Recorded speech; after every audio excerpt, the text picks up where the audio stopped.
तुम हम माँ बेटों के बीच में मत बोलो। फोन की घंटी लगातार बजे जा रही थी, जिसे सुनकर मेघा को गुस्सा आ रहा था। गुस्सा क्यों न आए, वो अपनी नन्ही सी बेटी अमायरा को सुलाने की कोशिश कर रही थी। आखिर थोड़ी देर बाद फोन की घंटी अपने आप ही बजना बंद हो गई, पर दोबारा जब फोन की घंटी बजी तो चिल्लाकर बोली, अरे सुधीर, कब से तुम्हारा फ़ोन बजे जा रहा है? कम से कम फ़ोन तो उठा लो। उसकी रिंग सुनकर अमायरा जग जा रही है, पर सुधीर ने जवाब नहीं दिया। शायद वॉशरूम में था। आखिर दिल मिलाते हुए मेघा उठकर बाहर आई। फ़ोन देखा तो माँ जी का फ़ोन था, जिसे देख मेघा और ज़्यादा आग बबूला हो गई। उसने फ़ोन उठाया नहीं, बल्कि काट कर एक तरफ पटक दिया। जितने में सुधीर भी वॉशरूम से बाहर आ गया। मेघा, किसका फ़ोन था? और किसका फ़ोन होगा? तुम्हारी माँ का फ़ोन है। अरे तो तुम इतना गुस्सा क्यों कर रही हो? गुस्सा नहीं हो तो क्या करूं? कितनी मुश्किल से अमायरा को सुला रही थी, पर उन्हें भी चैन नहीं है। बस हर रोज़ फ़ोन लगा देती हैं और काम वाम कुछ होता नहीं, बस ये पूछने के लिए कि बेटा तूने खाना खाया, जैसे तुम्हारी बीवी तुम्हें भूखा रखती हो।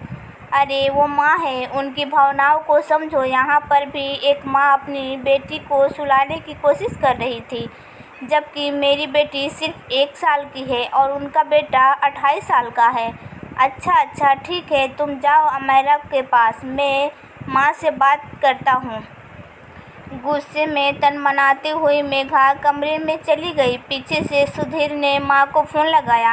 हेलो माँ, आपने फ़ोन किया था? वो दरअसल मैं वॉशरूम में था, इसलिए। बेटा तूने खाना खाया क्या? माँ, तुम हमेशा एक ही सवाल क्यों करती हो? आपको पता है ना, मैं इस समय तक खाना खा लेता हूँ। हाँ जानती हूँ, मेघा तेरा पूरा ख्याल रखती है। बस मन की तसल्ली के लिए तो तुझसे पूछ लेती हूँ। तो हो गई तसल्ली। माँ, अब तुम भी खाना खा लो। तुझे कैसे पता कि मैंने खाना नहीं खाया? बस जानता हूँ माँ, तुम मेरे खाए बगैर खाना नहीं खाती। चल ठीक है, फ़ोन रखती हूँ। ठीक है माँ। सुधीर के फ़ोन रखते ही पीछे से मेघा बोली, हो गया दोनों माँ बेटे का भरत मिलाप? हाँ हो गया। ये क्या हर रोज़ की ड्रामा है? माँ की ममता है? पता नहीं, मुझे तो ड्रामा ही लगता है।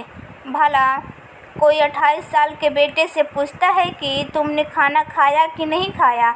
यहाँ सगी माँ नहीं पूछती, और वो तो मेघा। बस करो, सुधीर ने थोड़ा ज़ोर से कहा। तो मेघा चुप हो गई। जानती थी कि सुधीर को ये बातें बिल्कुल पसंद नहीं, इसलिए चुपचाप कमरे में चली गई। सुधीर वहीं कमरे में बैठ गया और अतीत के गलियारों में घूमने लगा। 5 साल का था जब माँ का देहांत हो गया था। बड़ा संयुक्त परिवार था। गांव में अच्छी खासी इज्जत और पैसा था। दादी, बाबा, पिताजी, चाचा और गोमती चाची और उनकी एक बेटी मधु। कहते हैं दूसरे बच्चों को जन्म देते समय माँ की मृत्यु हुई थी। ना माँ बची और न ही वो बच्ची। माँ के मरने ही सब लोग पिताजी की दूसरी शादी की बात करने लगे, और माँ के देहांत के 30 दिन बाद ही पिताजी दूसरी माँ ले आए। दूसरी माँ नहीं, दूसरी पत्नी। बहुत मारती थी, बिल्कुल प्यार नहीं करती थी। छोटी छोटी सी गलती पर खाना खाने को ना देती। पर मजाल है घर में कोई उसके खिलाफ हो जाए, क्योंकि वो खिलाफ बोल जाए तो सीधा जवाब मिलता, धांसू संभाल लो इसे। दादी बाबा भी कुछ खिलाफ ना बोलते, क्योंकि पिताजी का सिक्का घर में बोलता था। आखिर उन्होंने घर में पोता जो दिया था, जबकि चाचा चाची को ज़्यादा बोलने की इजाज़त ना थी। उनकी एक बेटी जो थी, चाहे उस पोते के ही सामत क्यों ना आई हो। ऐसे में एक ही सहारा था, गोमती चाची। वो बहुत प्यार करती थी। जब भी उसके पास जाता, सबसे पहला सवाल यही करती, बेटा तुमने खाना खाया? कई बार सौतेली माँ से छुप छुपा कर दरवाजे की ओट के पीछे कुछ खाने को दे देती।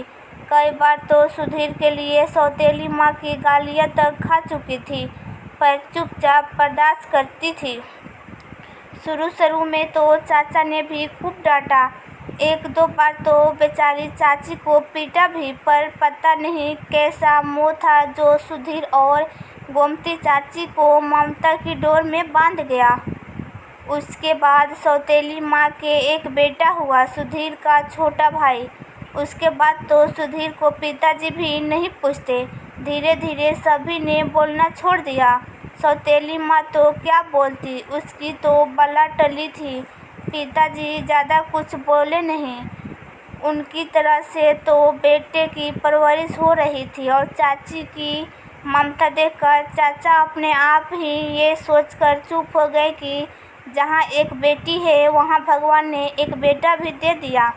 कोई देखकर नहीं कह सकता था कि सुधीर उनका बेटा नहीं बल्कि जेठानी है। उसे कभी भूखा ना सोने देती, रात को उसे खाना खिलाती, उससे बाद ही खाना खाती। उसकी पढ़ाई लिखाई से लेकर हर चीज़ का ध्यान वो खुद रखती। और ये नियम तब भी था जब आगे की पढ़ाई के लिए सुधीर शहर गया था, और आज भी है। सुधीर की शादी हो चुकी है, एक बच्ची का पिता बन चुका है, पर आज भी जब तक सुधीर के मुंह से ये ना सुन ले कि उसने खाना खाया कि नहीं, तब तक खाना खाने ना बैठती। इतने में अमायरा की रोने की आवाज़ से सुधीर का तन टूटी और वो कमरे में गया। लाओ मुझे दे दो, मैं चुप कराता हूँ, तुम रेस्ट कर लो। सॉरी सुधीर, मुझे इस तरह नहीं बोलना चाहिए था। कोई बात नहीं मेघा, तुम तो कुछ भी नहीं कहती। बेचारी मेरी माँ ने तो लोगों की मार तक बर्दाश्त की है। पूरे दिन भर में एक फ़ोन कॉल ही तो है। बस तुम हम माँ बेटे के बीच में मत बोला करो। सच कहा, माँ माँ होती है, और माँ बनने के लिए जन्म देना तो ज़रूरी नहीं, ममता का होना ज़रूरी होता है।